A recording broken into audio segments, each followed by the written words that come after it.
President Abdel Fattah al-Sisi directed to intensify the efforts to expand the gas and oil exploration activities to achieve the best economic and development use of the Egyptian resources. The head of state also instructed increasing reserves of the natural gas with the aim of meeting the local needs, in addition to increasing the exports and supporting the domestic product.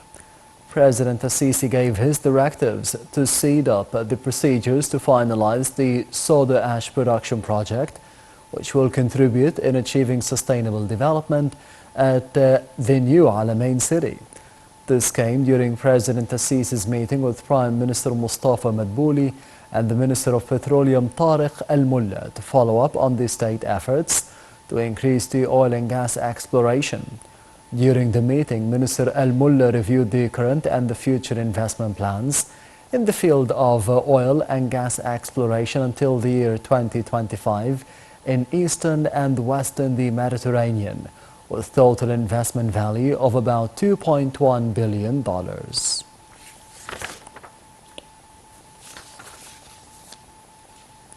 Prime Minister Mustafa Madbouli chaired a cabinet meeting to follow up on a number of important economic and social files. During the meeting, Madbouli said that the chairmanship of President Abdel Fattah al-Sisi to the Baghdad Conference for Cooperation and Partnership enhances the Egyptian role in the regional arena and underscores the ongoing support to Iraq. The meeting also tackled the files of industry providing basic commodities, the file of seized goods at the Customs Authority, especially staple and strategic goods, and also discussed selling goods at outlets at the lower prices, starting from the beginning of January till the end of the holy month of Ramadan.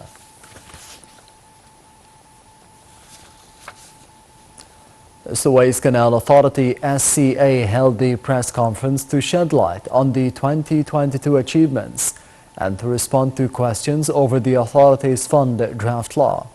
Addressing the conference, Chairman of the Suez Canal Authority, Lieutenant General Osama Rabia, reiterated that Egypt would never give up the sovereignty of the Suez Canal or the national assets, adding that Egypt has engaged in many wars to regain and maintain the sovereignty of the canal. On the canal's achievements in the year 2022, Rabia noted that the vital waterway witnessed an increase in the number of vessels passing through the water route by more than 15%, adding that the Suez Canal achieved revenues of $7.9 billion. The chairman further said that the amendments on the Suez Canal Authority draft law to establish an investment fund aims to reinforce the canal's financial position and also to upgrade and develop the projects to raise the canal's competitiveness potentials, in addition to facing challenges, emergencies, and the global economic changes.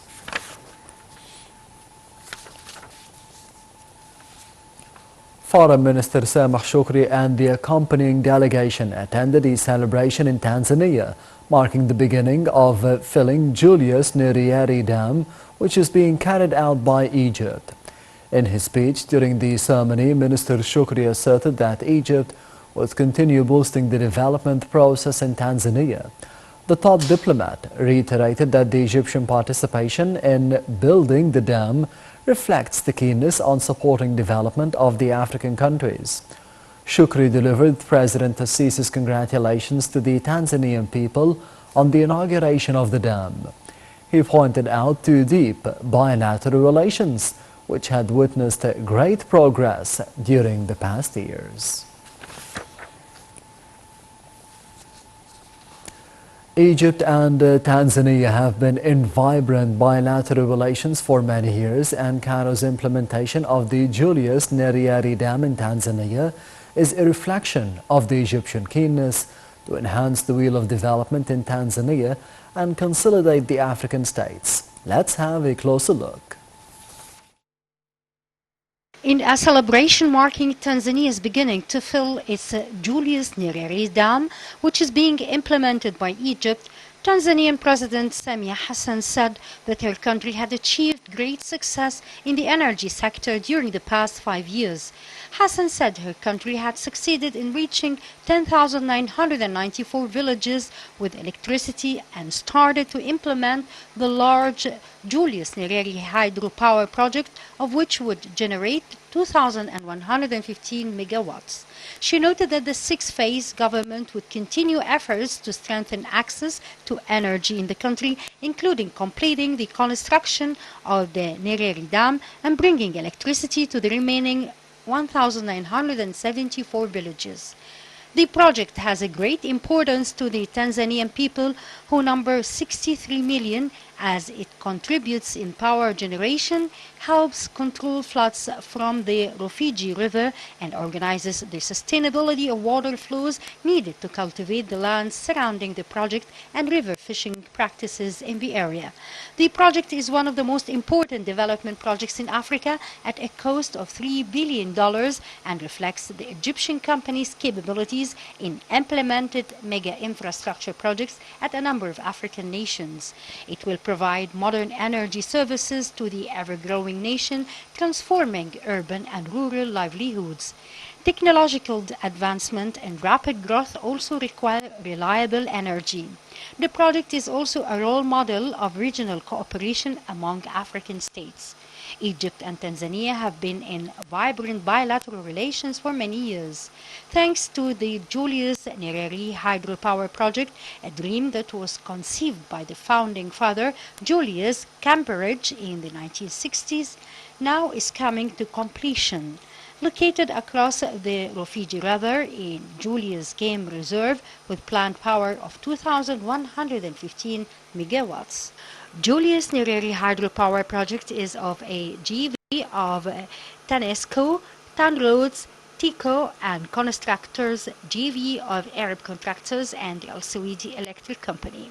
By doubling the country's electricity production, the project allows advancement in agriculture, industry, mining, healthcare, and education. By meeting the majority of the UN 17 Sustainability Development Goals, the project manages wisely precious resources, bridging an energy gap to create thousands of job opportunities. The Ministry of Interior received in the Equestrian Valley the two national equestrian championships for the steeplechase jumping in several stages in coordination with the Egyptian Equestrian Federation. This comes in light of the ministry's keenness to develop the Equestrian Valley and equipping it according to the international standards to receive all the local and the international competitions in this sport. The ministry has achieved major steps of upgrading the valley, benefiting of the unique location along the Ain el-Haya Lake in Fustat district.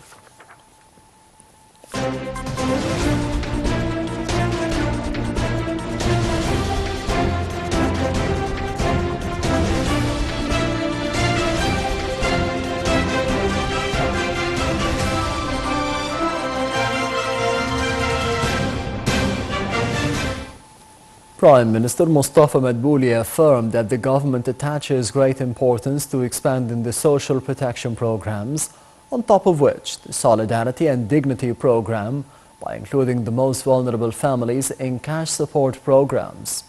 This came during the Prime Minister's meeting with the Minister of Social Solidarity, Naveen El-Qabbaj, to follow up on the ministry's efforts to expand the social protection programs. In this context, El-Qabbaj reviewed what has been implemented concerning the presidential initiatives to expand the umbrella of social protection. The minister said that the number of families benefiting from the cash support provided by the state budget has reached 4.6 million families. Prime Minister Mustafa Madbouli also witnessed the signing of a cooperation protocol with Telecom Egypt and the Egyptian Company of Electricity Transmission in the attendance of the Ministers of Electricity and Telecommunications. This protocol aims at finding a way of technical cooperation between Telecom Egypt and the Egyptian Company of the Electricity Transmission, according to a number of axes, Among them, the joint cooperation to boost the network of Telecom Egypt in the areas that need support.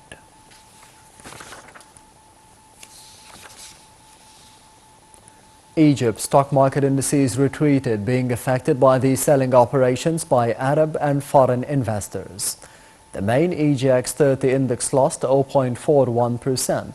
The small and medium EGX 70 index lost 1.18%.